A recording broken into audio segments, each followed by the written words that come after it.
Hey guys, let's get more news from Dallas Cowboys, but first don't forget to subscribe to the channel and leave your like. Cowboys a wild card to make run at new star QB in crash and burn scenario. The Dallas Cowboys may need to have a contingency plan if the team is unable to reach a new deal with star quarterback Dak Prescott. Rumors are swirling that one of these paths could be making a run at Colorado Buffalo's quarterback Shedeur Sanders in the 2025 NFL Draft. One NFL scout told ESPN's Jordan Reed that Sanders could be an option for Dallas if the team once again underwhelms in the playoffs. With the Dak contract mess happening and struggling to pay their other stars, you better believe that Jerry has it in the back of his mind what the benefits of a young and cheap QB could be for that team if they crash and burn again in the playoffs, the NFC area scout told ESPN for an August 2, 2024, feature story titled, 2025 NFL Draft, Scouts on Colorado QB Shedeur Sanders. Imagine a home state kid whose dad not only played for your franchise but was a highly successful player, and Shedeur is the type of player that'd embrace the star on the side of his helmet. Cowboys QB Dak Prescott is slated to be an NFL free agent in 2025.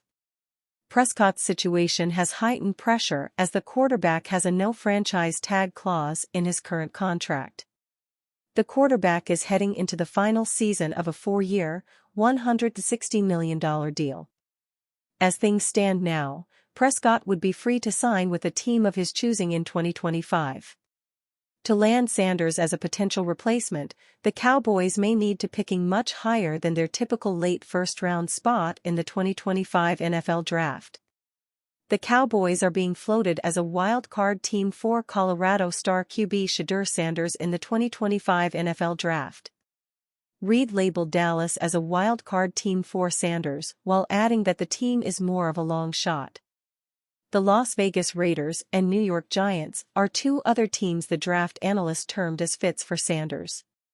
And how about this for a wild-card team, the Dallas Cowboys, who find themselves having to extend Dak Prescott to a massive new contract or start over at the position in 2025, Reed wrote.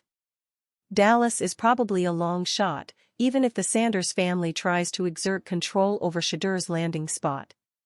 The Raiders and Giants seem to be the most logical destinations for Sanders if he proves to be a first-round talent. Las Vegas is particularly intriguing as a team that has playmakers on offense, Devontae Adams and Jacoby Myers at receiver and newly drafted tight end Brock Bowers, but major questions at QB. Dak Prescott says not playing for the Cowboys is not something to fear. More than at any point in his career, Prescott is talking like a quarterback who is okay not wearing a star on his helmet after this season. All this could change if the Cowboys are able to sign Prescott to a lucrative new extension in the coming weeks. At the end of the day, it's a business. I'm going to say it. I want to be here, but when you look up, all the great quarterbacks I watch played for other teams, Prescott told reporters on July 26. So, my point in saying that is that that's not something to fear. That may be a reality for me one day. May not be my decision, so that's the freedom that I have. The offensive line of the Dallas Cowboys will be under the microscope this season after saying goodbye to two veteran players, Tyron Smith and Tyler Biadasz.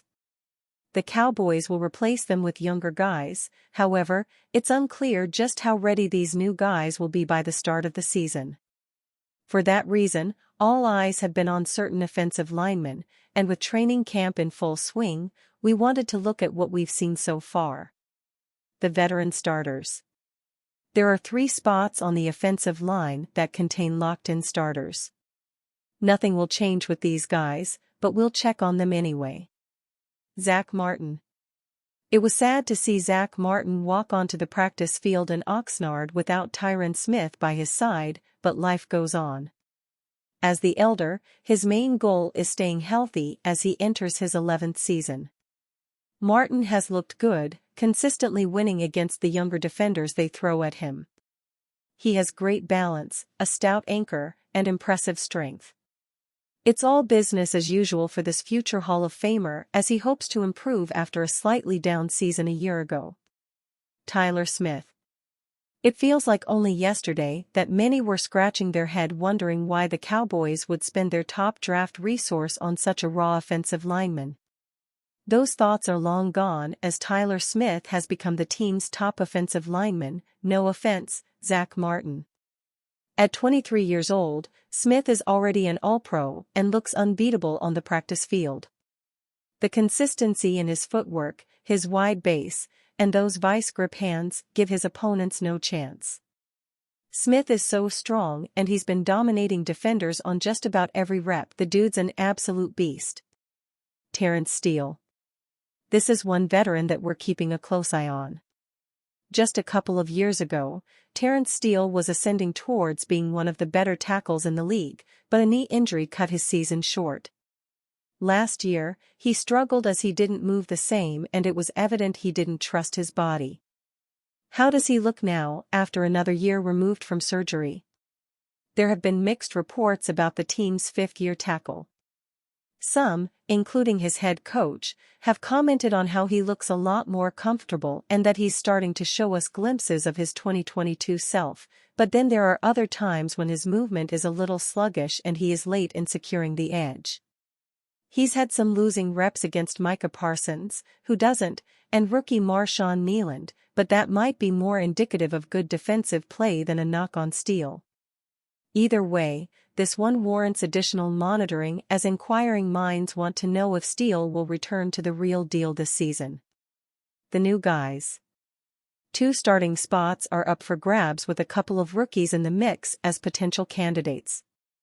The Cowboys also have an undrafted free agent from the Cleveland Browns in his 3rd year who has only made 2 NFL starts. How will the rest of the offensive line shake out? Tyler Guyton. The most critical piece to the Cowboys' offensive line depends on how far the team's new first-round pick gets before the regular season begins. Will he be ready? Early signs are good as Tyler Guyton has had some good practices. He's gotten off the snap well, the footwork looks sharp, and he's done a good job using his hands to keep defenders from moving him around. This guy has all the raw traits to be a great tackle in this league, but seeing some good fundamentals this early is very appealing to the eye. All the buzz early last week was centered around Guyton and how well he handled Micah Parsons, and if things continue, the Cowboys may have found Tyron Smith's replacement sooner versus later. Brock Hoffman. Tyler Baiadas isn't a powerful, pile-moving center, but he played with finesse and had the smarts to be a very effective sealer for the Cowboys. He even earned Pro Bowl honors in 2022. His departure leaves a hole that needs to be filled by one of 2 guys, Brock Hoffman or Cooper Beebe.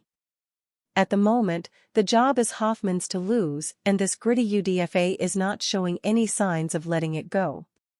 He's added strength, which was an advantage he already held over Baiadas. His fundamentals have improved. And he's become a more assertive communicator, wasting no time barking orders at the line of scrimmage. His confidence has been on full display. They still have a month to go, but Hoffman looks like the team's opening day starting center. Cooper Beebe. If you polled Cowboys Nation, Cooper Beebe might be this year's favorite draft pick. Getting him in the 3rd round feels like such a steal. And while there's a lot to be excited about there, the transition to center hasn't been so smooth. Beebe has had struggles with the snap, whether it's shotgun or under center. Sometimes we take for granted how easy things are, but for this college guard, this change might take some time. There are some positives though. His guard snaps have looked much better. He gets out of his stance quicker, has great leverage, and shows good vision when going from blocking one defender to another. There are some good things there, but his center readiness is not one of them. Beebe might start the season as the team's top interior OL reserve. The other guys. Chuma Edoga. The veteran Chuma Edoga started with the first team but was injured, opening the door for Guyton. Edoga returned with the ones, but he hasn't looked very polished in the reps he's had. He has looked stiff and has shown a lot of hand slapping that doesn't amount to much. Even as a swing tackle, Edoga protecting Dak Prescott's blind side is a little unnerving, so you can imagine how we feel about him as a starter. Hopefully, the Cowboys continue to give Guyton more work with the first team and he is ready to go by the start of the season. Asim Richards. A year ago, Asim Richards looked pretty solid to where we thought he'd play a bigger role in the regular season. He didn't as the team went with the veteran Edoga. This year, he again looks pretty decent. He's gotten to his spots quickly and knows how to use his size, but he has lost his balance at times when he leans forward too much. Overall, he's progressing nicely. Ideally, Guyton is ready to go at LT, while Richard slides into the swing tackle role. Down the roster. It's been relatively quiet for TJ Bass. He was initially thought to be the team's top interior OL reserve, but he'll have to beat out BB for that job now. Josh Ball is still on the team and has had some good reps similar to when we last saw him. He does better inside than protecting the edge. The Cowboys' 7th-round pick, Nathan Thomas, has looked okay as he's worked in with the second team. Cleveland Browns decide to make the costly move of parting ways with Deshaun Watson next offseason. One potential replacement could be Dallas Cowboys quarterback Dak Prescott. Prescott is entering a contract year with the Cowboys, and there hasn't been much movement on the 3-time Pro Bowler's landing a new contract. Without a new deal, Prescott will be a free agent next offseason, which could lead to the Browns making a run at him. Pro Football Talk's Mike Florio listed the Browns among the teams that could be interested in Prescott. Ultimately, it comes down to 1. The number of teams that will be looking for veteran quarterbacks in 2025, and 2. What they'll pay to get Prescott, Florio said. We know that, after 2024, teams will decide to make changes. Possibilities when the current season ends include the Jets, Steelers, Browns, if they're willing to eat $92 million for Deshaun Watson, Titans, Raiders, Giants, Saints, Rams, and Seahawks. Watson is currently linked to the Browns through the 2026 season. As Florio mentioned, the financial implications of cutting Watson would be staggering. Last season, Prescott topped the NFL in completions, 410, and touchdown passes, 36, amassing 4,516 passing yards. He finished second in MVP voting and will likely make top dollar if he hits free agency. As it stands, that number is around $55 million per year. That will likely be even higher a season from now. Browns seeking big year from Deshaun Watson. The Browns traded a trio of first-round picks to acquire Watson in a 2022 trade. They also gave him a $230 million fully guaranteed contract. In his dozen games with the Browns, Watson has passed for 2,217 yards, 14 touchdowns, and 9 interceptions. Watson is rebounding from shoulder surgery, and it's been a long path back for the former Pro Bowler. He started ramping up his work in training camp, and the Browns have liked what they've seen. He's done a nice job throughout the days that he's throwing, Browns coach Kevin Stefanski told reporters on Friday, August 2nd. I thought he was doing really well. He's focused, locked in. Even today, proud of him for being in the huddle, giving coaching points. I think that's such a huge part of this as the starting quarterback, is even on a day like this where he gets an off day throwing, it's not an off day from a leadership perspective, and he did a nice job. Browns QB Deshaun Watson tuning out the noise.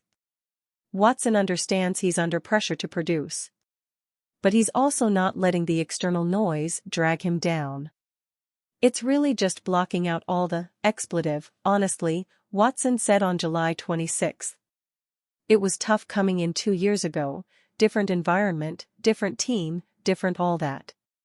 You come in and your character's been mentioned this way and kind of flip on you and biggest thing. You're trying to get people to like you or improve. Now, it's 2 years in and if you don't like me or you have your own opinions. It is what it is. So, I think blocking out all the noise and focusing on me and focusing on what I need to do to be the best Deshaun Watson I could be for myself, my family and my teammates. Watson has expressed Super Bowl expectations for the Browns. And Cleveland certainly has a roster that can compete for one, with playmakers at nearly every position.